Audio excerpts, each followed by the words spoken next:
ભાવનગરના ખેડૂતો માટે અત્યારે કપરો સમય ચાલી રહ્યો છે। ખેતરમાં રીંગણાનું બમ્પર ઉત્પાદન તો થયું છે, પરંતુ બજારમાં મળતા ભાવ ખેડૂતોની મહેનત પર પાણી ફેરવી રહ્યા છે। પરિસ્થિતિ એવી છે કે ખેડૂતોને 1 કિલો રીંગણાના માત્ર 3 થી 5 રૂપિયા જ મળી રહ્યા છે। જે રીંગણા તૈયાર કરવા માટે ખેડૂતોએ વીઘે 10 થી 15,000 રૂપિયાથી વધુનો ખર્ચો કર્યો છે, તે માલના યોગ્ય ભાવ ન મળતા હવે ખેડૂતો તેને માર્કેટિંગ યાર્ડમાં લઈ જવાને બદલે ખેતરમાં જ ફેંકી દેવા મજબૂર બન્યા છે। મજૂરી, પરિવહન અને ખાતર દવાનો ખર્ચ પણ નીકળે તેવી સ્થિતિ નથી, જેના કારણે ખેડૂતોમાં ભારે હતાશા જોવા મળી રહી છે।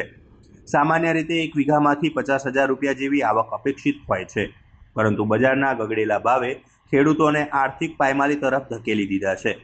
કાળઝાળ મહેનત કરીને ઉગાડેલા પાકને પોતાની આંખ સામે નાશ થતો જોઈને ખેડૂતોની વ્યથા વધી ગઈ છે। મારું નામ રાજુ, ગામ ચાપરિયાળી ને આપણે રીંગણીનું 2.5 વીઘાનું વાવેતર કરેલું છે ને એમાં 17,000 થી 18,000 રૂપિયાનો ખર્ચો થયેલો છે અને 3 મહિના 40 થી 45 દિવસે શરૂઆત થાય ઉતારવાનું, પણ ભાવ અત્યારે નથી મળતો। 3 થી 4 રૂપિયાનો કિલો જાય છે। અત્યારે ઉતારીને બહાર ફેંકવી છે। અત્યાર સુધીમાં મેં 100 મણ જેટલા રીંગણા બહાર ફેંકી દીધા છે અને નુકસાની તો ઘણી જાય, એમાં કોઈ એનો રસ્તો જ નથી, ભાવ મળતા નથી એટલે કઈ રસ્તો થતો નથી। અગાઉ કેટલા ભાવ હતા જ્યારે અગાઉ તો 20 થી 25 રૂપિયા હતા, બાકી ઉનાળા પહેલા જ્યારે આપણે વાવેતર કર્યું શરૂઆત થઈ ઉતારવાનું, પછી માર્કેટ ચડી જ નથી। 3 મહિનાથી માર્કેટ એમનામ જ હાલે।